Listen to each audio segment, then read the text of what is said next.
Plusieurs lignes de la parole mènent à une seule ligne, celle de la vérité éternelle.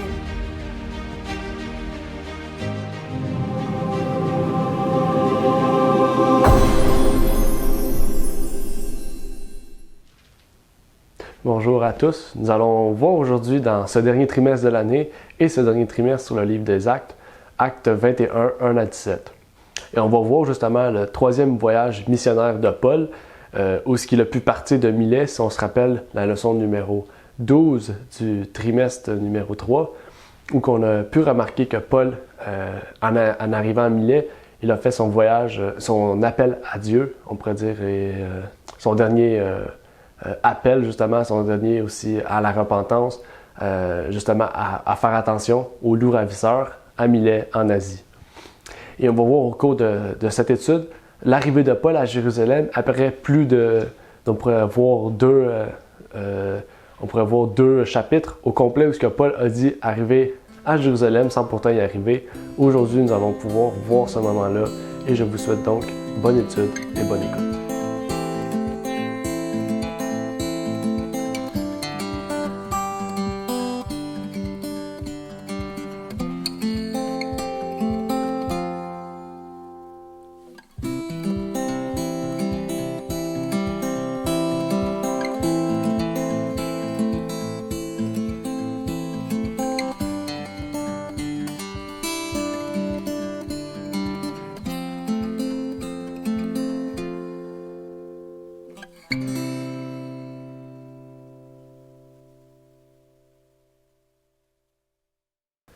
Rebonjour à tous. Nous allons aujourd'hui pouvoir entamer ce quatrième trimestre que voici.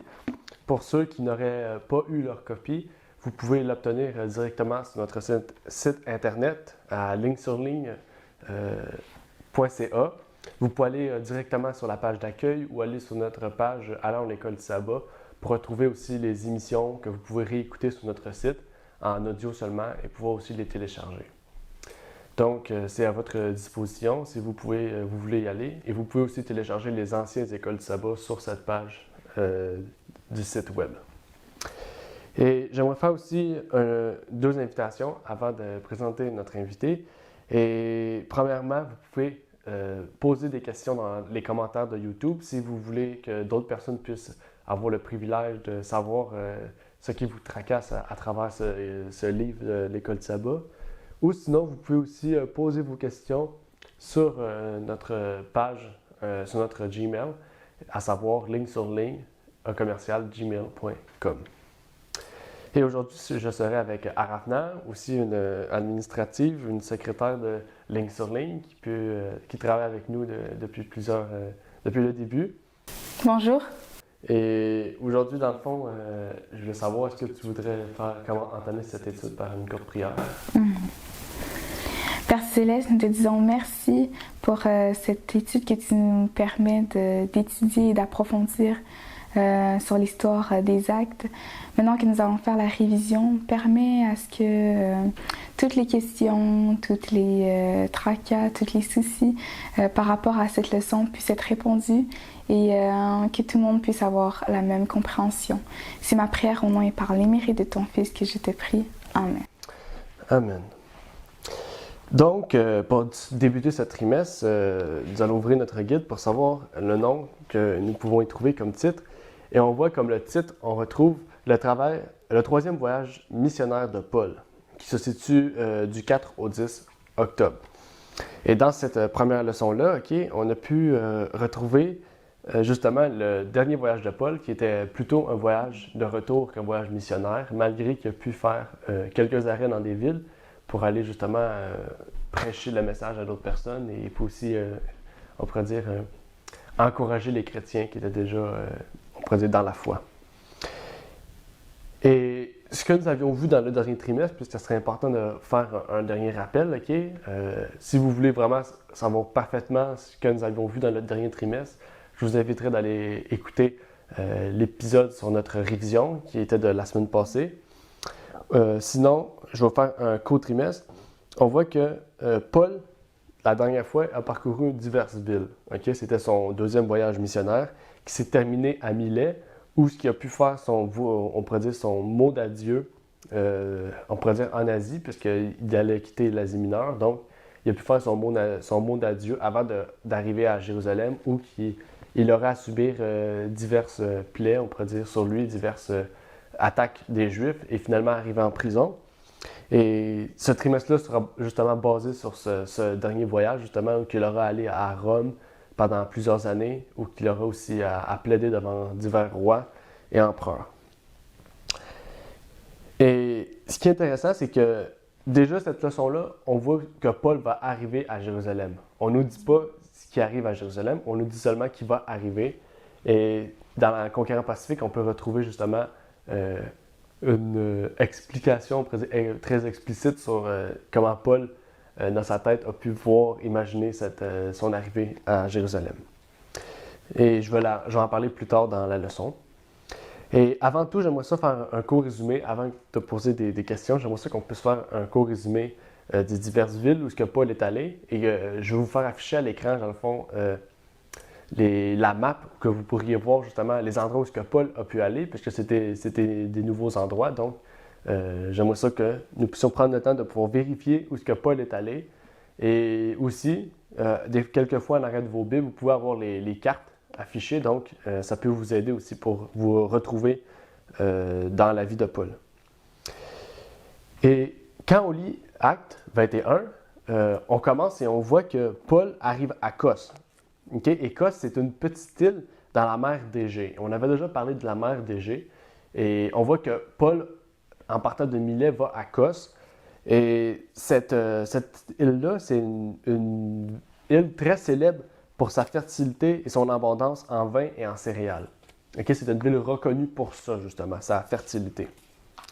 Par la suite, il est allé à Rhodes, okay? Qui est aussi une île bien connue de la Méditerranée. Et par la suite, il a pu aller à Patara, qui est une cité maritime de Lycie. Okay? Dans le fond, on pourrait dire c'est presque un port. Une cité maritime, c'est une cité qui était, je ne pourrais pas dire sur l'eau, mais qui était proche de l'eau, près de l'eau, puisque c'est maritime. Donc, on voit que c'est intéressant qu'il s'est arrêté là. En plus, que c'est une ville qui est réputée justement pour avoir son oracle d'Apollon. Il y avait une statue d'Apollon où les gens pouvaient prier Apollon.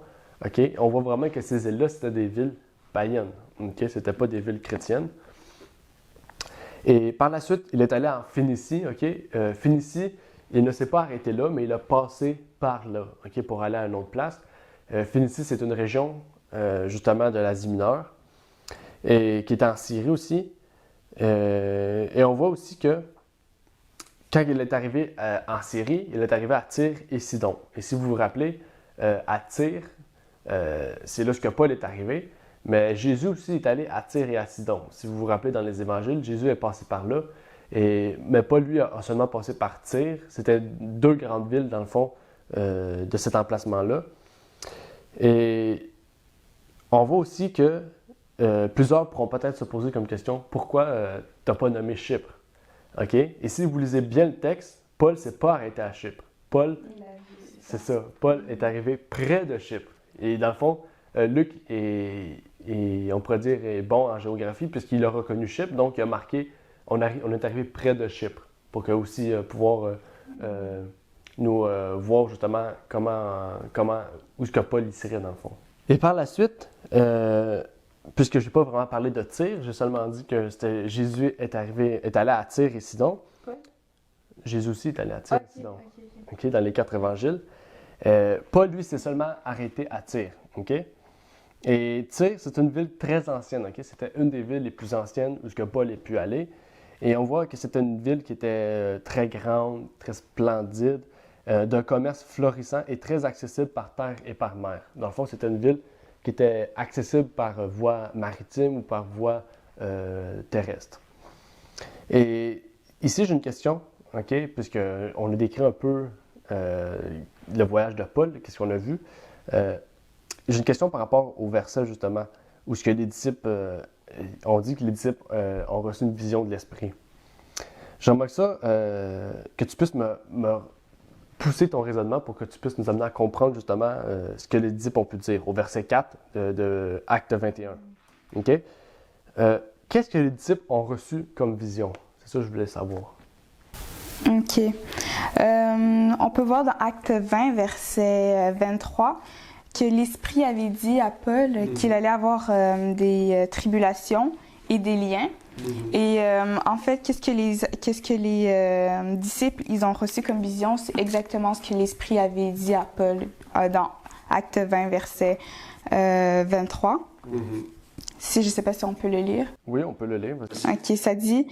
Et on va commencer au verset 22. Et maintenant, voici, lié par l'Esprit, je vais à Jérusalem, ne sachant pas ce qui m'y arrivera. Seulement, de ville en ville, l'Esprit Saint m'avertit que des liens et des tribulations m'attendent. Et on voit dans notre leçon de cette semaine, ok, on voit que les disciples disent à Paul de vraiment ne pas aller à Jérusalem. Parce que ils ont remarqué que Paul il aura beaucoup de tribulations, beaucoup de liens, beaucoup de difficultés, donc il le conseille de ne pas y aller. Donc ça serait la vision que les disciples ont reçue à Tyr. Oui, effectivement, c'est exactement ça que les apôtres ont produit, les disciples ont reçu. Et tu as bien fait le parallèle avec le fait que Paul aussi avait reçu ce type de vision-là, le prévenant un peu de ce qui allait arriver à Jérusalem. Et j'ai une autre question par rapport à ça aussi. Qu'est-ce que les disciples ont fait pour protéger Paul? Ils l'ont protégé. Ils ont essayé de le protéger en lui avertissant de ne pas y aller. Tu devrais vraiment pas y aller. Mais on voit que dans les versets qui vont suivre, que Paul va leur dire que non, je suis prêt à souffrir, mourir pour le nom de Jésus-Christ. Et en plus, qu'est-ce que je voulais relater avec ça? C'était dans Prophètes et Rois, chapitre 13, Prophètes et Rois, chapitre 13, ok? Quand on dit que les récits sacrés n'ont pas été écrits simplement pour que nous le lisions et en soyons émerveillés, mais pour que nous arrivions à avoir une foi semblable à celle que possédaient jadis les serviteurs de Dieu. Le Seigneur agit de nos jours d'une manière aussi frappante qu'alors. Partout, il trouve des cœurs débordants de foi pour servir de canal à sa toute-puissance. Donc, je trouvais avec ce passage-là dans l'Esprit prophétique que avec ces histoires qu'on étudie, ça nous montre que, en fait, qu'est-ce que Paul va subir, eh bien, à subir, qu'il avait subi, c'est exactement ce que nous, on aura à subir.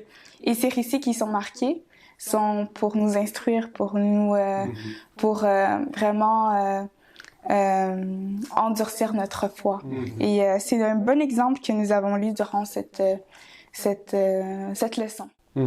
Oui, effectivement, c'est un bon parallèle que tu as pu faire.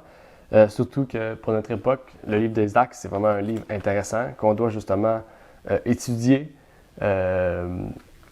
pour l'appliquer justement à notre époque, parce que c'est un peu ça le but de prendre le temps d'étudier Actes. Et c'est pour ça justement que les pionniers ont décidé de faire ce livre-là. C'est parce que ce livre-là nous permet aussi de pouvoir voir que notre époque sera peut-être pas comme cette époque-là, mais sera quelque chose qui va ressembler à ce que nous avons vu dans cette époque-là. Et en parlant de ça, puisque tu as dit que les apôtres ont protégé, tu as un peu répondu en disant que oui, ils ont voulu protéger Paul. Est-ce que c'était mal de faire ce qu'ils ont fait?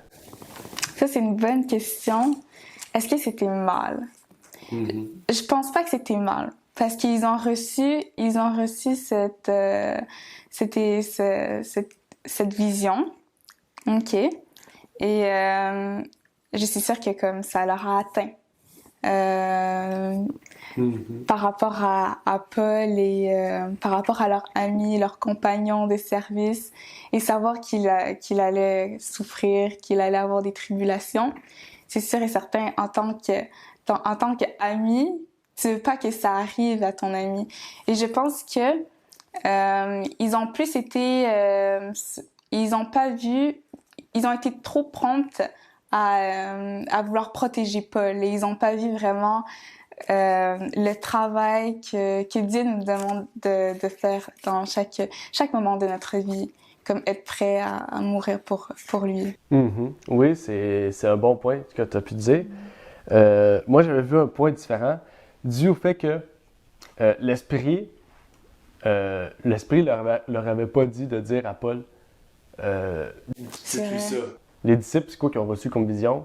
Comme tu as dit tantôt, ils ont reçu la même chose que Paul a reçu. Puis on voit ici la foi de Paul et la foi des disciples. Les disciples ont vu ce que Paul allait faire allait vivre face à ce que les Juifs allaient faire.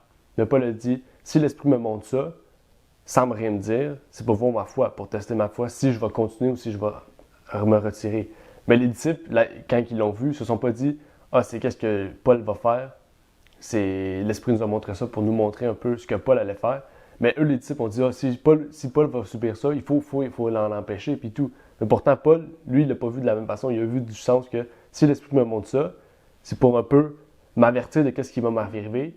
Mais il faut pour fortifier ma foi, pour me montrer qu'il faut que je me fortifie encore plus. Et c'est pour ça que Paul, justement, au cours de ce voyage-là, il a marché pendant un long moment quand il s'est séparé du groupe pour se fortifier dans la foi, prier et tout, parce qu'il ne pouvait pas le faire sur le bateau.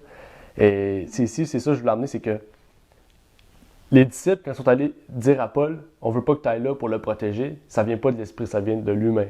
Donc, c'est vrai que les disciples auraient pu dire comme ça, on veut te protéger, ou ils auraient pu dire, on aurait vu la même chose que qu'est-ce que tu aurais vécu, on va rester en esprit avec toi par la foi pour demander à Dieu de ton aide. Tu vois, ici, il y a une double façon de voir. Puis quand j'ai lu le verset, c'est là que je me suis dit, est-ce que les disciples ont fait bien ou ont fait mal? Ils sont plus allés sur le sentiment. Le sentiment. Oui, c'est ça, le fait qu'ils aiment pas, le fait que ça a été mon compagnon et tout. Ouais. Et le voir souffrir, ça serait terrible.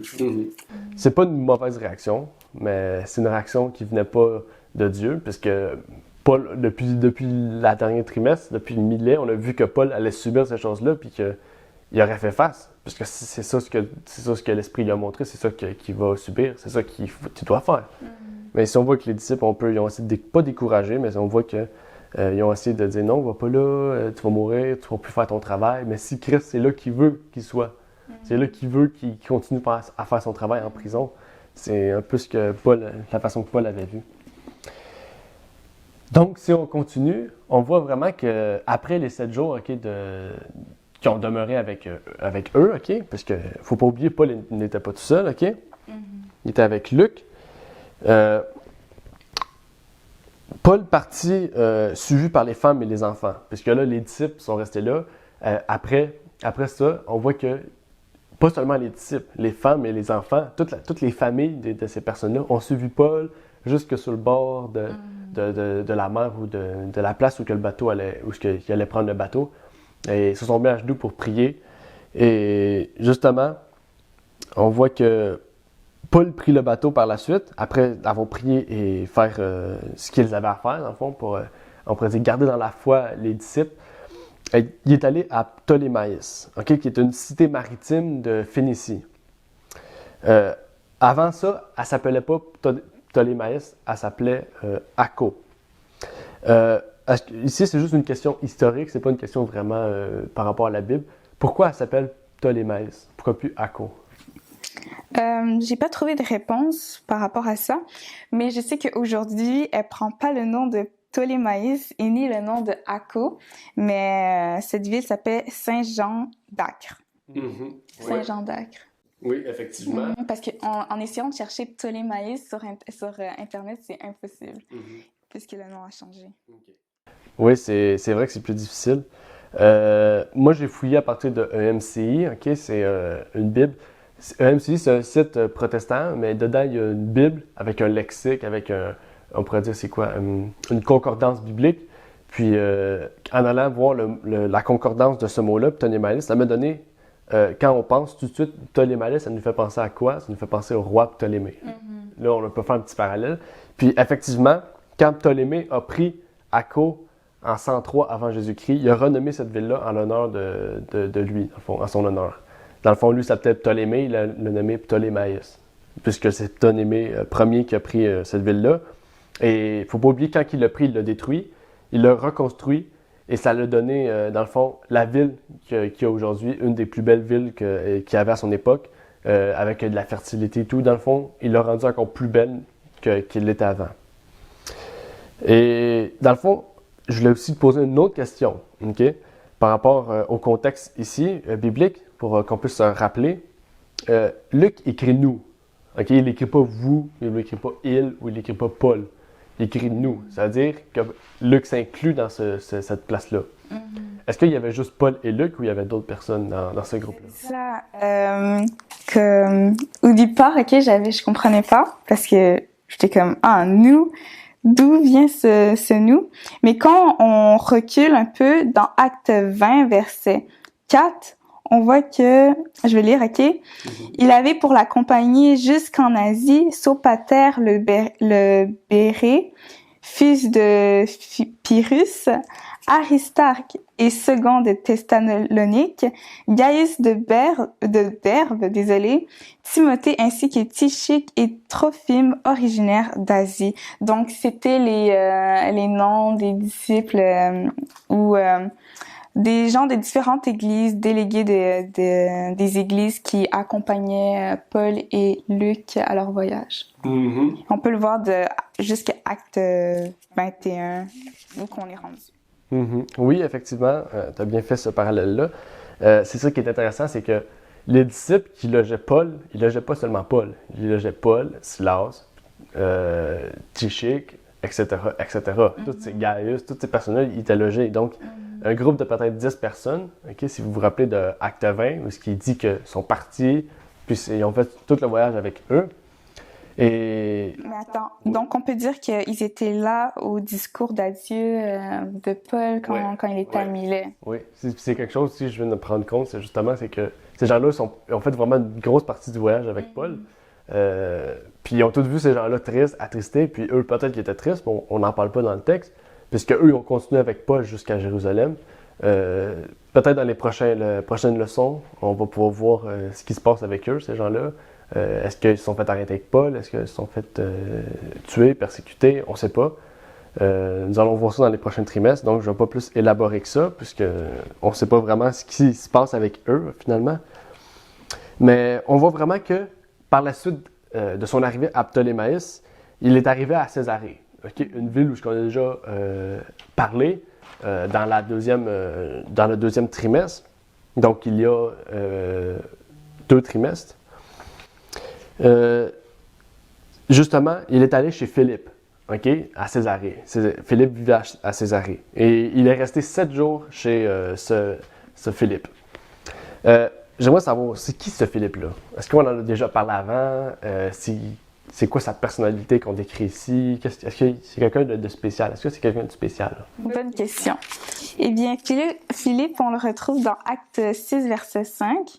Il avait été nommé diacre. C'est pour ça que dans Acte 21, on dit que c'était l'un des 7, parce que dans Acte 6, on avait nommé 7 diacres.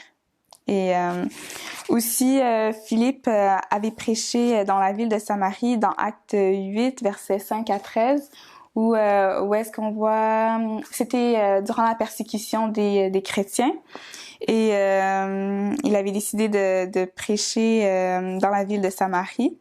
Il avait délivré des personnes de possession démoniaque. Il avait baptisé des hommes et des femmes. Et il avait aussi baptisé Simon le magicien, dont Simon s'est attaché à Philippe et a décidé de l'accompagner. Et aussi, il a baptisé l'eunuque qu'on voit dans Apocalypse, je pense...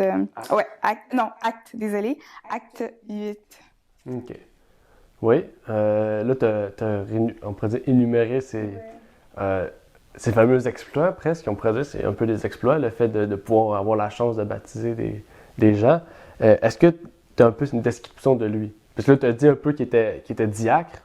Est-ce que dans l'acte 21, on parle un peu de lui? Qu'est-ce qu'il était, qu'est-ce qu'il avait? On dit qu'il avait une famille.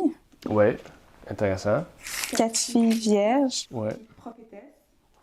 Mais sinon, je sais pas si tu pourrais donner des éléments de réponse. Non, tu as tout nommé. moi, j'ai quelques trucs approfondis que j'aimerais voir. Pour une réponse plus complète, je vous encouragerais à relire la note numéro 3, okay, qui explique bien qui était ce Philippe, quel contact qu'il avait avec Paul personnellement. On voit aussi que c'est un évangéliste. Okay? Et ce qui est intéressant, c'est que comment il peut être évangéliste puis à la fois diacre. Okay? Puisque souvent dans l'Église adventiste, on dit un ancien ne peut pas être évangéliste, un diacre ne peut pas être ancien, un ancien ne peut pas être diacre, etc., etc.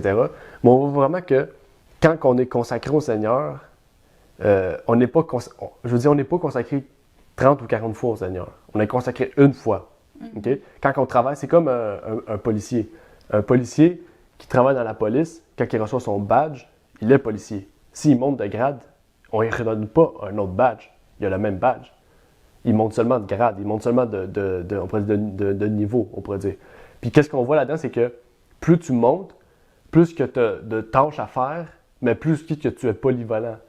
Un policier de bas niveau versus un général va faire quoi? Administrer tous les niveaux en dessous. Il va administrer en bas, répartir les tâches. Il va faire vraiment plus de tâches que lui d'en bas.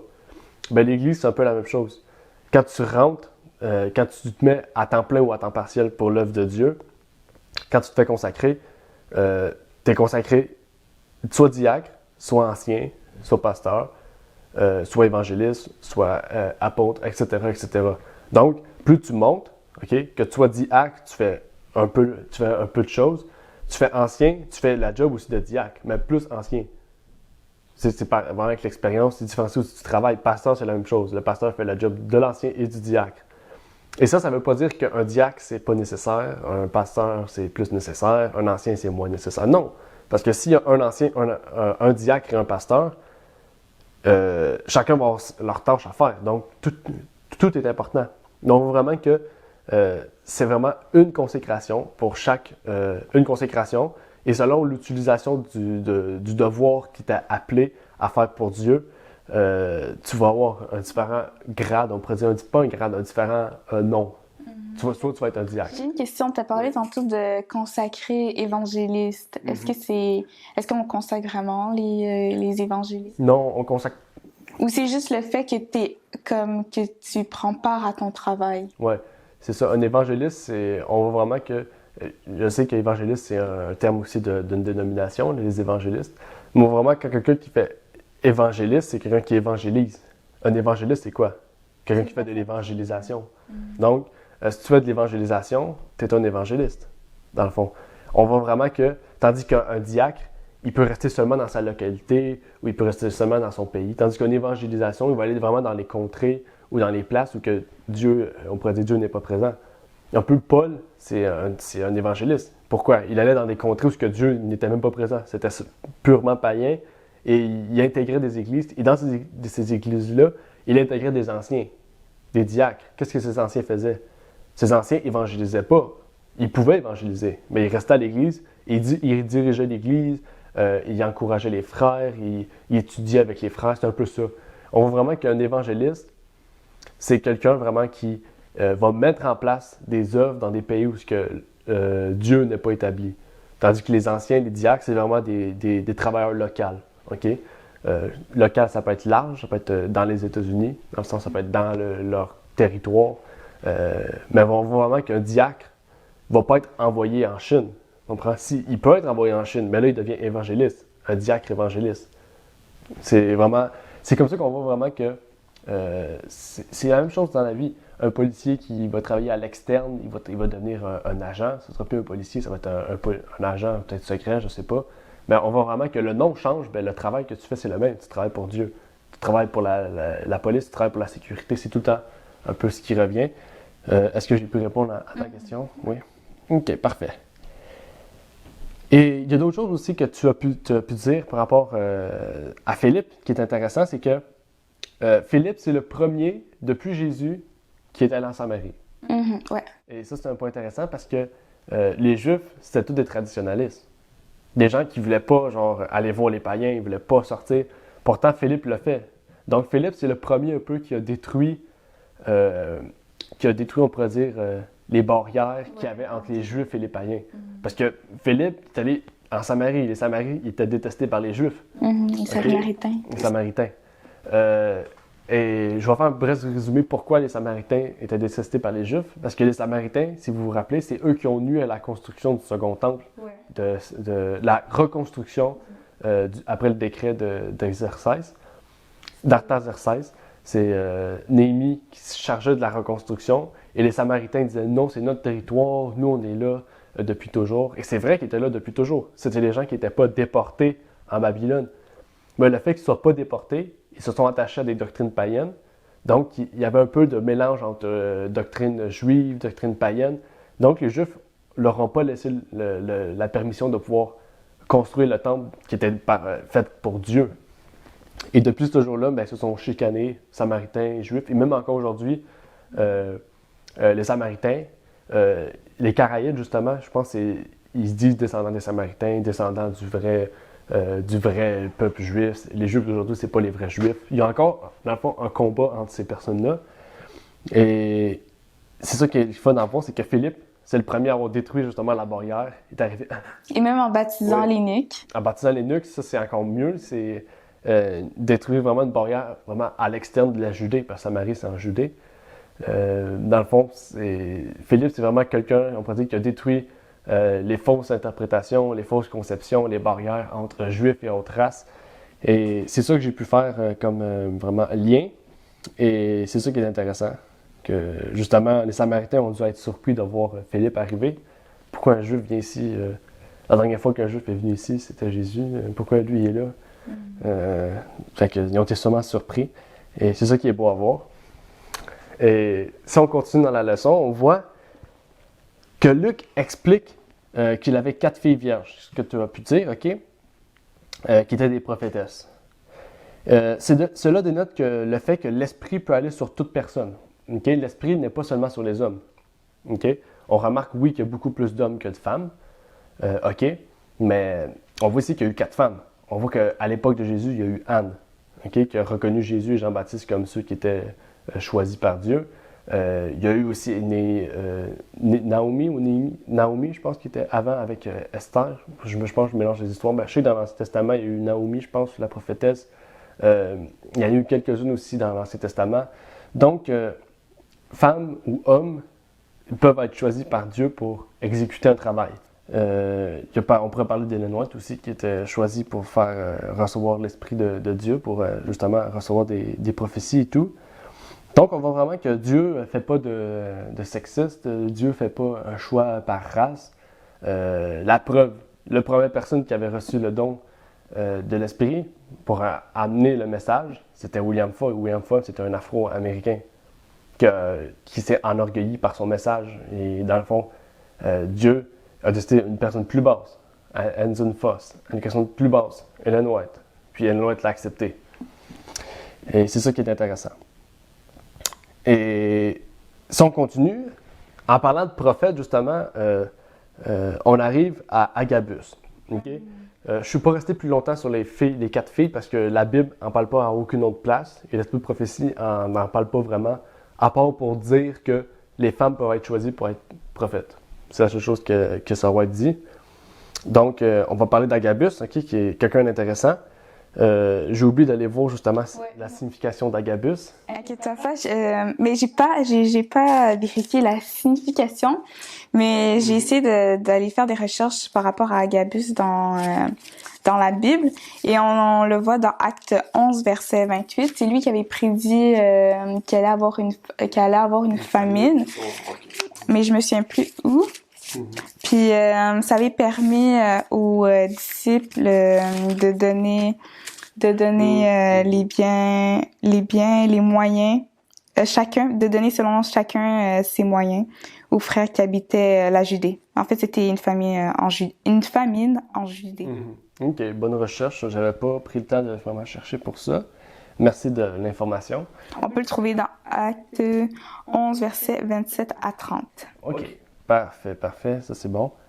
On voit vraiment aussi que, en lien avec Agabus, parce qu'ici il va redire une autre prophétie, et ce qui est intéressant, qui est différent de la première prophétie au pouvoir d'Agabus, c'est que cette deuxième prophétie-là, il va l'exprimer vraiment textuellement, un peu comme du théâtre. Il va vraiment pas le mimer, il va vraiment faire ce qui va arriver à Paul pour amplifier justement sa prophétie, mettre vraiment de l'emphase sur sa prophétie, montrer l'importance, montrer aussi que un effet, on pourrait dire, plus miraculeux à cette prophétie-là, vraiment pour montrer que c'est Dieu qui dirige cette personne-là.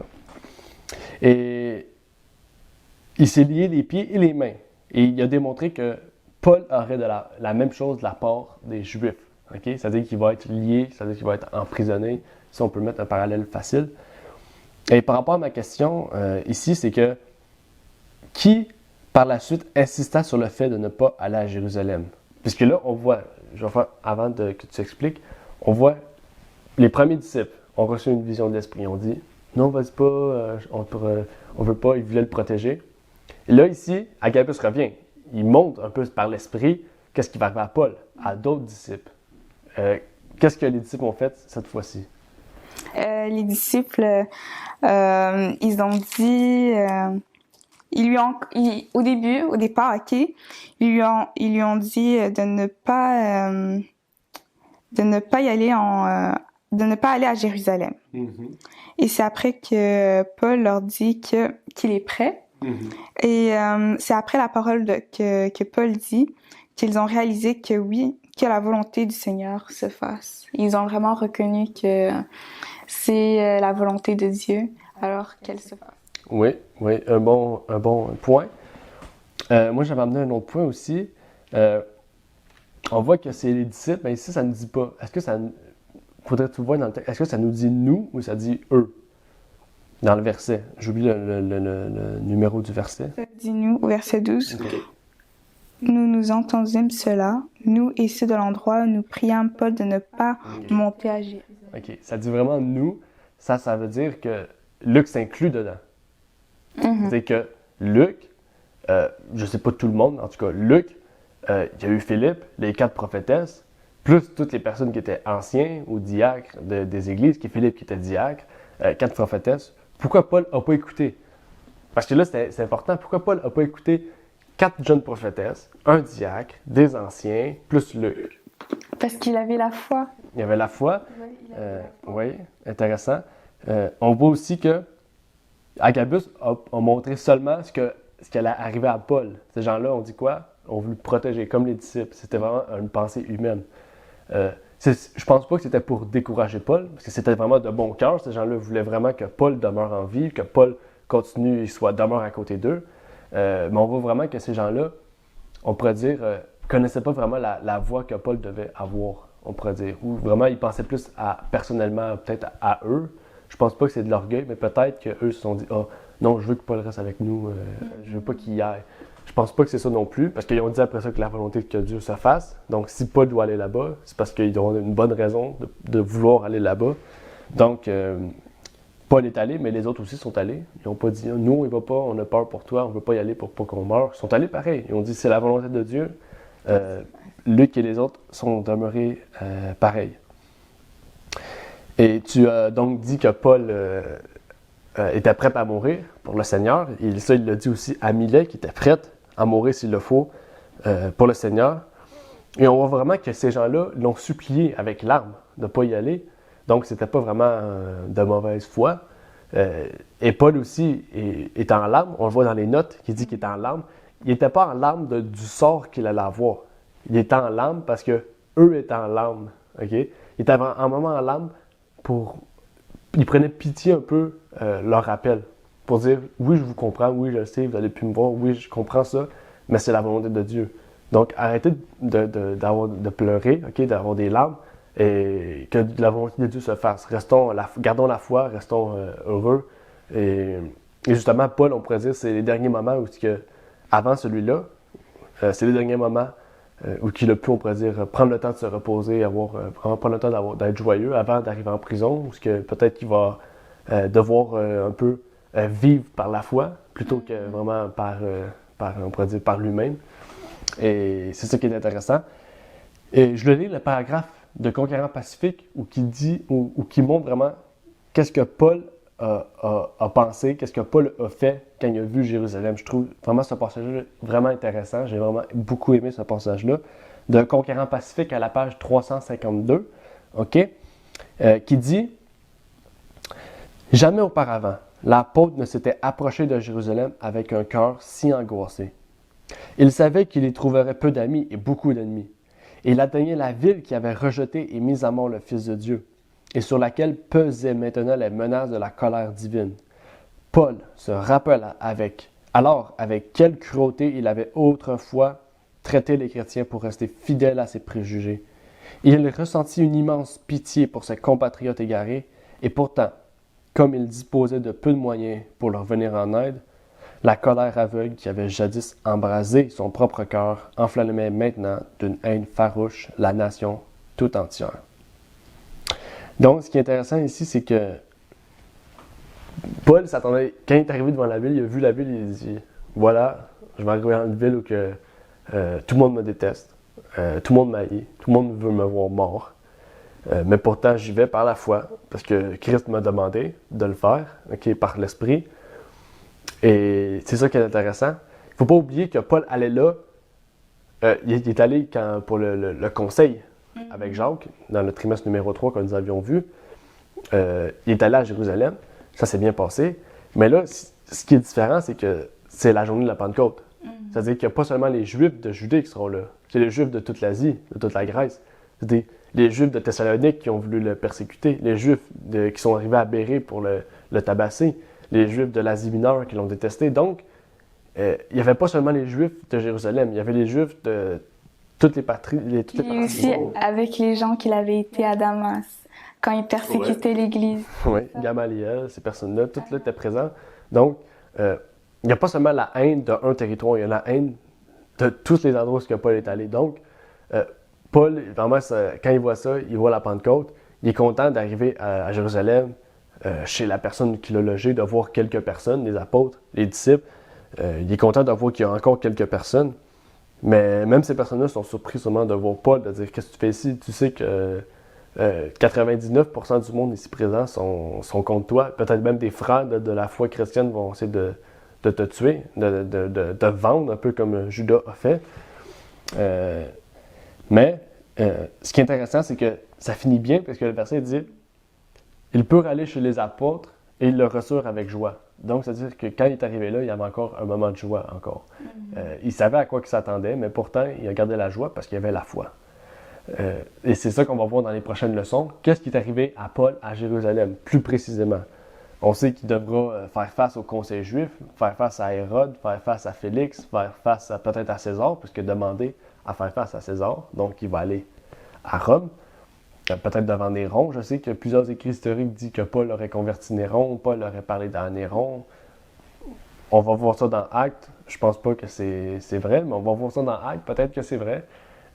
C'est ça qui est intéressant dans le livre des Actes, c'est qu'on va pouvoir approfondir tous ces points-là, pouvoir parler davantage, discuter, étudier, et que si vous avez des questions, posez-les dans les commentaires. Je vous encourage à faire ça, parce que nous, on peut y répondre textuellement, mais on pourrait y répondre aussi dans les prochaines émissions, si vous le voulez.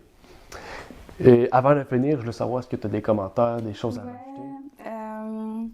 Comme avec cette leçon-là, il y a une question que je me posais. Qu'en est-il de nous? Qu'est-ce que nous aurons à dire, nous aussi? Parce que on sait que les temps se répètent, que l'histoire se répète, et que de même que Paul avait dit que je suis prêt, que la volonté de Dieu se fasse, eh bien, il y aura un moment où que nous aussi, nous serons persécutés, nous serons haïs, nous serons détestés. Et aussi dans Tragédie des siècles, chapitre 3, on nous parle des 1260 années du règne de la papauté. Et on sait que ça va revenir, l'oppression papale. Et on nous dit, on mit les chrétiens dans l'alternative de choisir soit l'abandon de leurs principes et l'adoption des cérémonies et du culte papal, soit la perspective de passer leur vie dans des cachots ou de mourir par la roue, le bûcher ou la décapitation. Alors s'accomplit cette prophétie du Sauveur. Vous serez livrés même par vos parents, par vos frères, par vos proches et par vos amis. Ils feront mourir plusieurs d'entre vous. Vous serez haïs de tous à cause de mon nom. Donc, nous aussi, nous aurons à dire comme Paul a dit que je suis prêt, Père Céleste, je suis prêt, que ta volonté se fasse et vraiment mourir pour Christ. Et on voit la foi que Paul avait. Donc, cette foi que Paul avait, nous aussi, nous devons avoir dans les temps que nous vivons. Alors, et en plus de ça, on sait que ça sera des temps très difficiles, plus durs qui n'ont jamais existé. Oui, effectivement, c'est un bon point que tu as pu apporter. Justement, c'est ça le but de cette émission, de pouvoir faire des parallèles avec notre époque. Et on pourrait dire que tu as pu accomplir ça 2 fois aujourd'hui pour faire des parallèles. Gloire à Dieu. C'est intéressant. Surtout, c'est des choses que je n'ai pas pu remarquer, donc c'est pour ça que j'ai tout le temps un invité, puisque l'invité souvent a un point de vue différent du moniteur. Donc, mais c'est ça qui fait que quand on étudie la parole et qu'on est plusieurs, chaque personne voit quelque chose par rapport à la parole de Dieu et éclaircit qu'est-ce que la personne avait mal compris ou avait compris d'une façon différente. Donc, nous disons gloire à Dieu pour cela. Oui, gloire à Dieu. Avant de terminer, j'aimerais faire une courte prière pour clore ce moment d'étude. Notre Père qui est aux cieux, j'aimerais te prier, Seigneur, pour tout ce que tu fais dans nos vies, Seigneur. Que tu puisses permettre d'avoir la foi de Paul, Seigneur, et que tu puisses nous permettre de nous dire que ta volonté soit faite, Seigneur, dans notre vie, et que tu puisses nous permettre de pouvoir vivre notre vie selon ton désir et non selon notre désir. Que tu puisses nous guider dans notre cheminement spirituel, dans notre cheminement dans la vie de tous les jours, Seigneur, et que tu puisses nous permettre que notre cheminement puisse toucher le cheminement des autres, puisse toucher la foi des autres, puisse toucher le cœur des personnes qui ne croient pas en toi, Seigneur, pour que ces gens-là puissent voir qu'ils ont un sauveur, et que leur sauveur leur veut du bien, Seigneur. Que ton Fils Jésus-Christ veut que ses enfants soient sauvés, Seigneur, et qu'ils les acceptent. Non seulement Jésus dans leur cœur, mais qu'ils mènent leur vie selon sa volonté. Je te prie de nous protéger au cours de cette semaine, Seigneur, et que tu puisses nous guider dans cette étude de cette 2e leçon, Seigneur, que nous aurons à faire. Je te prie dans ton Fils Jésus-Christ. Amen. Amen. Merci d'avoir écouté cette vidéo. Pour plus de contenu, abonnez-vous sur notre site internet. Il est également possible pour vous de nous suivre sur notre page Facebook et de nous contacter par email.